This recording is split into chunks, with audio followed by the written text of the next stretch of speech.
to bring into our coverage Democratic Senator Alex Padilla of California. Senator, I had a chance to speak with you after you were forcibly removed from one of Kristi Noem's press conferences in Los Angeles last year.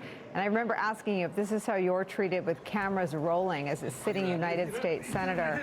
What do you think they're doing to people here in an asylum process or here as illegal immigrants or here trying to gain legal status?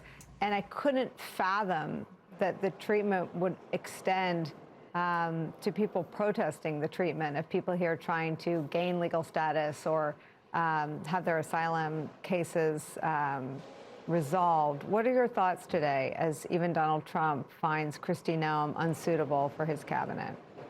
Right, and you have to be really, really bad in this cabinet for Republican members of Congress to criticize you and call for your removal, and clearly really, really bad for even Donald Trump to finally say, this is enough. Kristi Noem has to go.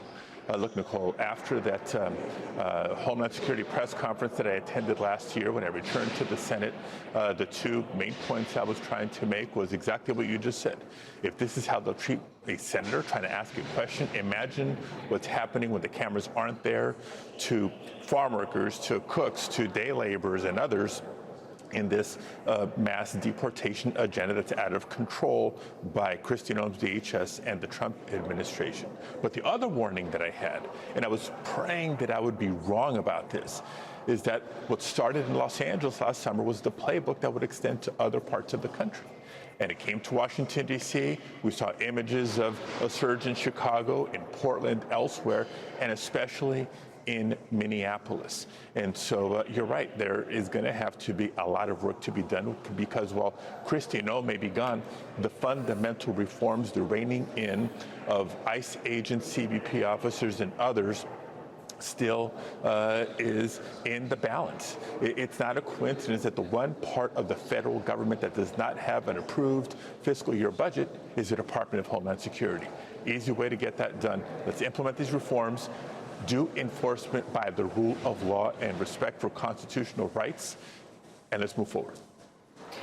Right now, DHS is, as you've indicated, in so many crises. There is as you said, there's no operating budget. There is a revolt that is not partisan in nature around the country. Everywhere they want to build prisons to hold migrants and undocumented people. There is a revolt from judges who have now tallied up all of the instances where DHS has defied the courts and judicial orders. What would you say to your Republican colleagues who may be inclined to be deferential to one of their own, a fellow senator? Yeah, well, let's first of all return to the confirmation hearing process that actually means something.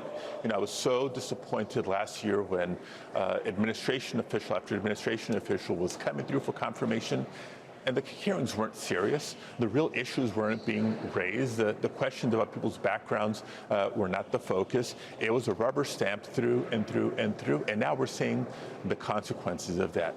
Just one small disagreement in the premise of your question about the courts. This isn't a revolt by the courts.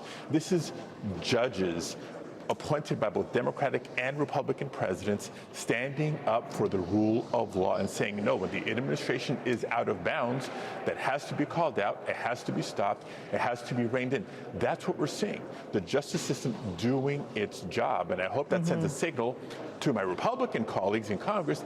They have to do their job. I know Donald Trump is a Republican president, but Congress is a co-equal branch of government. Their oath of office and their primary responsibility is to the Constitution and their constituents, not the leader of their party. I take your note. I stand corrected. Let me ask you quickly, do you think that what you saw from Senator Tillis is a nod to simply his retirement, or do you think there is a sense that Donald Trump is a political ball and chain? He's at 36% on immigration. He's at about 34%. Approval of the war in Iran is lower than that in some polls. Approval of the handling of the turning over the Epstein files, lower than that still. Do you think they're seeing that marching in lockstep is a political loser, and do you think it'll change any of their behavior? Yeah, look, if that's what it takes to change some of their behavior, then I guess I'll take it. I wish what would drive them first and foremost is their conscience, their concern about integrity, and the concerns that they're sharing in private to disagree with Trump and do the right thing. But look, I'm not politically naive. The primary season has begun, and we've seen election results, not just, but including in Texas. And I do think there's a lot of Republican office holders, consultants, et cetera, looking at the numbers and what Donald Trump is doing to their favorability, to the impact of turnout. It's not looking good for November. And that's why, not to change topics on you, but Donald Trump and even Kristi Noem are attacking the electoral process this November. It's their only way to hold on to power.